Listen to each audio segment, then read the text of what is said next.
জয় জুবিন দা।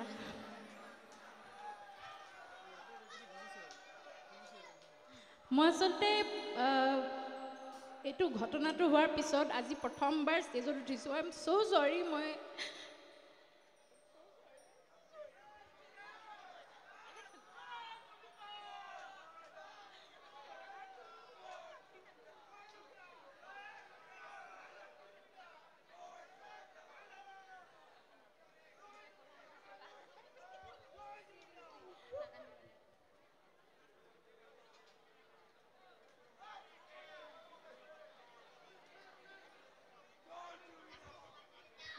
ছ' চৰি। মই আচলতে ইমান দিন একো অনুষ্ঠান কৰা নাছিলোঁ। মই আজি প্ৰথমবাৰ ষ্টেজত উঠিছোঁ আৰু মুম্বাইৰ পৰাই বাহিৰে আহি আছোঁ আৰু মুম্বাইলৈ গুচি গৈছিলোঁ যে অকণমান ডাইভাৰ্ট হৈ যাওক বুলি মনটো, সেইকাৰণে গুচি গৈছিলোঁ। কিন্তু তাতো একো মন বহাব পৰা নাই, একো কাম কৰিব পৰা নাই, ইয়াতো কাম কৰিব পৰা নাই। কেতিয়াবালৈ আমিবোৰ চাগে এইবোৰ ঘটনাবোৰৰ পৰা অলপমান আমি সহজ হ'ব পাৰিমগৈ। লাইফ চলি যায় চবৰে, মানুহৰ জীৱনলৈ আহে, আকৌ আমাৰ জীৱনৰ পৰা গুচি যায়। গতিকে এইটোকে জীৱন বুলি কয়।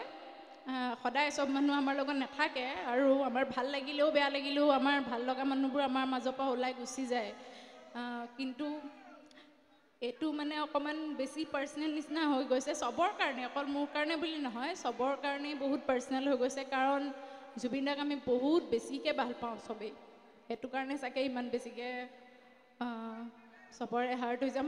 মই একদম নেকান্দো, একেবাৰে নেকান্দো। মই গলিদা ঢুকোৱাৰ পিছত ঢুকোৱা খবৰটো পাইছোঁ আৰু তেতিয়া মই মুম্বাইত আছোঁ।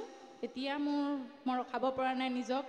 আৰু তাৰপিছত প্ৰথমবাৰ আহি যেতিয়া ইয়াত সৰু সজাইত দেখা পাইছোঁ, তেতিয়াও ৰখাব পৰা নাই। কিন্তু তাত বাহিৰে বাকীখিনি সময়ত মই কান্দা নাই। মই ইমান কান্দিব নোৱাৰোঁ। কিন্তু আজি নাজানো, মানে ষ্টেজত উঠি পোৱা নাছিলোঁ যে এই এক মাহ ডেৰ মাহ সময়। গতিকে চাগে ষ্টেজৰ চাগে ফিলটো বা ষ্টেজৰ অৰাটো তেনেকুৱা যে মানুহক ঢেৰ কিবা কিবি ফিল কৰাই দিয়ে। বিশেষকৈ এই গানটোৱে, মায়াবিনী গানটোৱে, এই গানটো আমাৰ সকলোৰে আপোন আছিলে। মই কোনো অনুষ্ঠান নাযায় যোনটো অনুষ্ঠানত মই মায়াবিনী নেগাওঁ। সদায় গোৱা মায়াবিনী আৰু আজি গোৱা মায়াবিনীৰ মাজত বহুত পাৰ্থক্য আছে, আপোনালোক সকলোৱে জানে। আচলতে মোৰ গোটেই সাংগীতিক যাত্ৰাটোৰ আৰম্ভণিয়ে হৈছে জুবিন গাৰ্গৰ পৰা।